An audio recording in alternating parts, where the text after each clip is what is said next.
കഥ സഖി ഭാഗം 12. മുകൾ നിലയിലെ ഹാളിനകത്തുകൂടെ സംസാരിച്ചും കൊണ്ട് നടക്കുകയായിരുന്ന ആമിയുടെയും ജോയുടെയും മുന്നിലേക്ക് പെട്ടെന്ന് ഉണ്ണി കടന്നു വന്നു നിന്നു.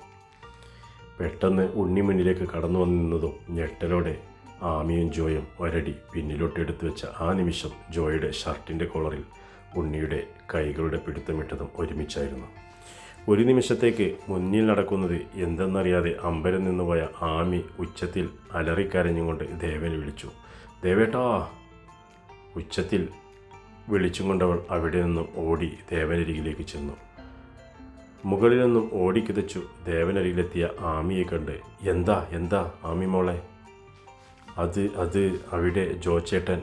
പേടിയോടെ മുകളിലേക്ക് അവൾ കൈ ചൂണ്ടി. ജോക്ക് എന്താ? ആദിയോടെ അവൾക്കരികിലേക്ക് വന്നുകൊണ്ട് നന്ദൻ ചോദിച്ചു. അതേ ചോദ്യവുമായി അവൾ ചൂണ്ടിയിടത്തേക്ക് ദേവൻ്റെ കണ്ണുകൾ പോയി. അവിടെ ആരോ ജോച്ചേട്ടനെ ആമി പറഞ്ഞു തീരുന്നതിന് മുന്നേ ദേവൻ പടികൾ ചാടിക്കയറി മുകളിലേക്ക് ഓടി. പുറകെ നന്ദനും ശന്തനും അമ്മാവനും ആമിയും.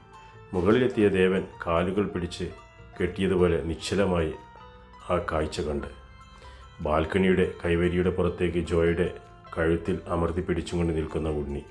എന്തൊക്കെയോ പറഞ്ഞുകൊണ്ടവൻ ജോയുടെ മേലെയുള്ള പിടുത്തം മുറുക്കിക്കൊണ്ട് അവൻ കൈവരിയിൽ ചേർത്ത് മുറുക്കി പിടിച്ചിരിക്കുകയാണെന്ന്.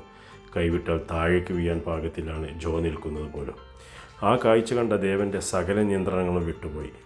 രോക്ഷത്തോടെ ഓടിച്ചെന്നവൻ ജോയുടെ ഉണ്ണിയുടെ കൈകളിൽ നിന്നും രക്ഷപ്പെടുത്തി ഉണ്ണിയുടെ നേരെ കൈ ഉയർത്തിയും ദേവാ!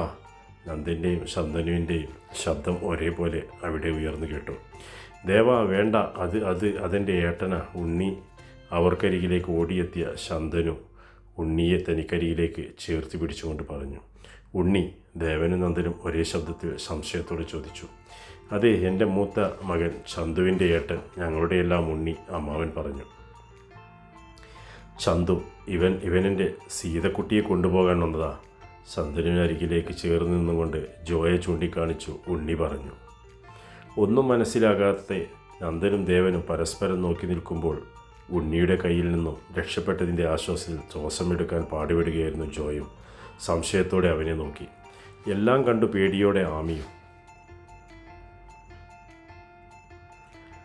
മംഗലത്തമ്മയുടെ മുറിയിൽ അമ്മേ! അകത്തേക്ക് കടന്നു വന്ന ലക്ഷ്മി വിളിച്ചു. രാമായണ വായനയിൽ മുഴുകിയിരുന്ന മംഗലത്തമ്മ ലക്ഷ്മിയുടെ വിളി കേട്ടു തല ഉയർത്തി നോക്കി. തനിക്ക് മുന്നിൽ നിൽക്കുന്നവളെ കണ്ട് അവരുടെ കണ്ണുകൾ തിളങ്ങി. തൻ്റെ പ്രായം പോലും മറന്നുകൊണ്ടമ്മ ഇരുന്നിടത്തു നിന്നും ധൃതിയിൽ എഴുന്നേറ്റു അവൾക്കരികിലേക്ക് ചെന്നു. ഗായത്രിക്കുട്ടി, എൻ്റെ സാവിത്രിക്കുട്ടി മോള്, ഒടുവിൽ മോള് വന്നല്ലോ. ഈയുള്ളവളുടെ പ്രാർത്ഥന ദൈവം കേട്ടു. ഇനി എങ്ങും വിടില്ല എൻ്റെ കുട്ടിയെ. അവളുടെ തലയിലൂടെ തഴുകിക്കൊണ്ട് അവൾ പറഞ്ഞു. കണ്ണു നിറച്ചു പറയുന്നവരാശ്ചര്യത്തോടെ ഗായു നോക്കി നിന്നു. ഒരിക്കൽ പോലും കണ്ടിട്ടില്ലാത്ത തന്നെ അത്ഭുതം ആയിരുന്നു ഗായുവിന്. ഒപ്പം നിറഞ്ഞ സന്തോഷവും. ആരോരുമില്ലാതെ ആളെന്ന പോലെ തോന്നൽ എല്ലാം അവളിൽ നിന്നും എങ്ങോ മറഞ്ഞുപോയി. എൻ്റെ സാവിത്രിക്കുട്ടി തന്നെ മുന്നിൽ സാവിത്രിക്കുട്ടി വന്നു നിൽക്കണ പോലെ തോന്നുക. അല്ല എന്ന് ഇപ്പോൾ ആരെങ്കിലും പറഞ്ഞോ? കേട്ടുനിന്ന ലക്ഷ്മി മറുപടിയായി ചോദിച്ചു. അതല്ല ലക്ഷ്മി, സാവിത്രിക്കുട്ടി ഇപ്പോൾ ഉണ്ടായിരുന്നെങ്കിൽ. എന്താ അമ്മ ഇത്? മോള് വന്ന് കയറിയതല്ലേ ഉള്ളൂ, വെറുതെ ആ കുട്ടിയെ കൂടി വിഷമിപ്പിക്കണോ?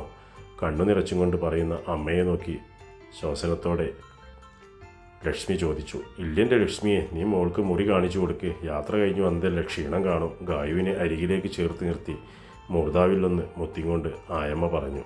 ചെല്ലുകുട്ടിയെ, മുത്തശ്ശി നേരം കിടക്കട്ടെ, എന്തോ ഒരു വല്ലായ്മ തോന്നുന്നു പറഞ്ഞുകൊണ്ട് ആയമ്മ തിരിഞ്ഞു നിന്നു കാലു നിടറി. അമ്മേ! വിളിച്ചും കൊണ്ട് ലക്ഷ്മി അവരെ പിടിക്കാൻ മുന്നോട്ട് ആഞ്ഞപ്പോഴേക്കും മുത്തശ്ശി എന്ന് വിളിച്ചും കൊണ്ട് ഗായുവിൻ്റെ കൈകൾ അവരുടെ മേൽ പിടിമുറുക്കി. ഒന്നുമില്ല മുത്തശ്ശിക്ക്, ഒന്നുമില്ല കേട്ടോ. എൻ്റെ കുട്ടിയെ കണ്ടപ്പോൾ ഉണ്ടായ സന്തോഷം കൊണ്ട് മനസ്സും നിടറി. ഒന്ന് കിടന്നാൽ ശരിയാകും പറഞ്ഞുകൊണ്ട് അവൾ കട്ടിലേക്ക് കയറി കിടന്നു. കുട്ടി വാ, മോളെ കണ്ടപ്പോൾ പഴയതെല്ലാം ഓർമ്മ വന്നതാ. അമ്മ ഇത്തിരി നേരം അവിടെ കിടന്നോട്ടെ. ലക്ഷ്മി ഗായുവിനെയും കൂട്ടി മുറിക്ക് പുറത്തേക്ക് നടന്നു. കട്ടിലിൽ കണ്ണുകൾ അടച്ചു കിടക്കുന്ന മുത്തശ്ശിയെ ഒന്ന് നോക്കിക്കൊണ്ടവൾ അവർക്കൊപ്പം പുറത്തേക്കിറങ്ങി. ദേവാ, ക്ഷമിക്കണം. ഉണ്ണിയേട്ടൻ സുഖമില്ലാത്ത ആളാണ്. ആരോടും എങ്ങനെ പെരുമാറുന്നതല്ല. ഇതിപ്പോൾ എന്താ നടന്നതെന്ന് അറിയില്ല, ക്ഷമിക്കണം. ഉണ്ണിയെ മുറിയിലേക്ക് ആക്കിയതിന് ശേഷം പുറത്തേക്ക് വന്ന ശന്തനു ദേവനോടായി പറഞ്ഞു. ഉണ്ണിക്ക് എന്താ? ആരാ? സീതക്കുട്ടി.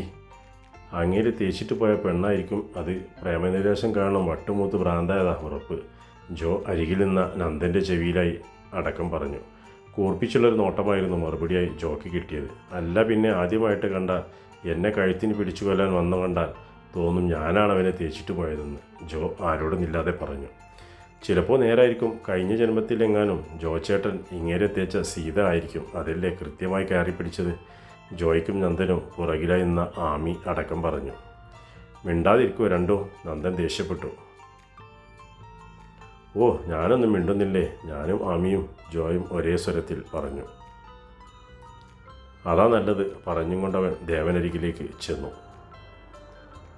ഏട്ടൻ നിങ്ങളോട് ഇങ്ങനെ പെരുമാറിയതിൽ ഞാൻ ക്ഷമ ചോദിക്കുന്നു. ആരോടും ഇങ്ങനെ പെരുമാറുന്ന ആളല്ല. ഇതിപ്പോൾ എന്താ സംഭവിച്ചതെന്ന് അറിയില്ല. സോറി ജോ, നമുക്ക് താഴേക്ക് പോകാം. ഒന്ന് ഉറങ്ങി നിൽക്കുമ്പോൾ ഏട്ടൻ ഓക്കെയാകും. അവർ എല്ലാവരും താഴെ നടുമുറിയിലേക്ക് വരുമ്പോൾ ഗായുവും അമ്മായിയും അവിടേക്ക് കടന്നു വന്നു. ഗായച്ചി. അവിടെ ഗായുവിനെ കണ്ടതും ആമി അവൾക്കരികിലേക്ക് നടക്കാൻ മുന്നോട്ടാഞ്ഞതും ദേവൻ ഗായുവിനരികിലേക്ക് ചെന്നു. അല്പം മുന്നേ നടന്ന കാര്യങ്ങൾ ആമി ഗായുവിനോട് പറയാതിരിക്കാനായിരുന്നു ആമിക്ക് മുന്നേ ദേവൻ ഗായുവിനരികിലേക്ക് ചെന്നത്. ജോയെ ഉപദ്രവിച്ചത് അവൾ അറിഞ്ഞാൽ സഹിച്ചെല്ല് വരുന്നില്ല. ഗായുവിന് അത് അറിയാവുന്നതിനെ കൊണ്ടായിരുന്നു ദേവൻ അന്നേരം അങ്ങനെ ചെയ്തതും. ഗായു പെണ്ണെ, സമയം കളയുന്നില്ല ഞങ്ങൾ, എന്നാൽ ഇറങ്ങാൻ നോക്കട്ടെ. ഇപ്പോൾ തിരിച്ചാൽ അധികം താമസിയാതെ എവിടെ എത്താം. ജോ, നീ ഗായുവിനോടൊപ്പം ഇവിടെ ഉണ്ടാകണം.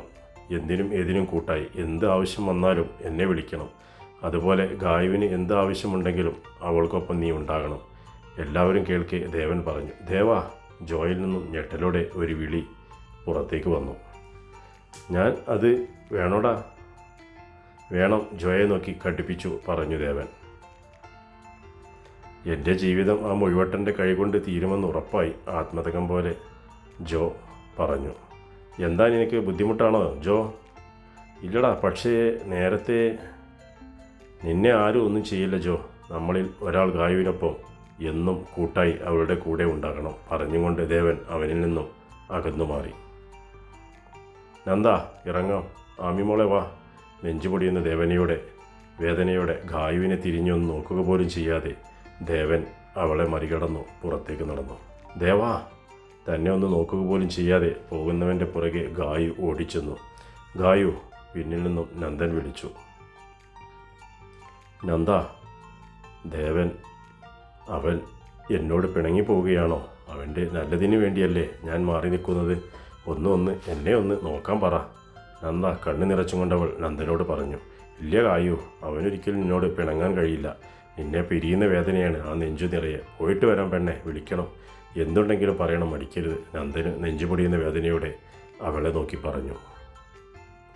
ജോ, ഓർമ്മയുണ്ടല്ലോ ദേവൻ പറഞ്ഞത്? എന്തുണ്ടെങ്കിലും അറിയിക്കണം. ഗായുവിനോട് ജോയോടും യാത്ര പറഞ്ഞു നന്ദനും ആമിയും പൂമംഗലം തറവാടിൻ്റെ പടിയിറങ്ങി. നന്ദനും ആമിയും വണ്ടിയിലേക്ക് കയറിയ നിമിഷം ദേവൻ വണ്ടി മുന്നോട്ടെടുത്തു. ദേവൻ്റെ വണ്ടി കണ്ണിൽ നിന്നും മറയുന്നത് വരെ അവൾ ആ പടിവാതിക്കൽ നിന്നും കാണാമറയത്തേക്ക് അവരുടെ വണ്ടി മാഞ്ഞു പോയതും പൊട്ടിക്കരച്ചിലൂടെ ഗായു ജോയുടെ മാറിലേക്ക് ചാഞ്ഞു. എന്തു പറഞ്ഞു അവളെ ആശ്വസിപ്പിക്കണമെന്നറിയാതെ വേദനയോടെ അവനും നിന്നും മിഴികൾ ദൂരേക്ക് നട്ടുകൊണ്ട് അവർക്ക് പിന്നിലായി ആ കാഴ്ച കണ്ടുകൊണ്ട് അവനും. തുടരും കഥയുടെ അടുത്ത ഭാഗം.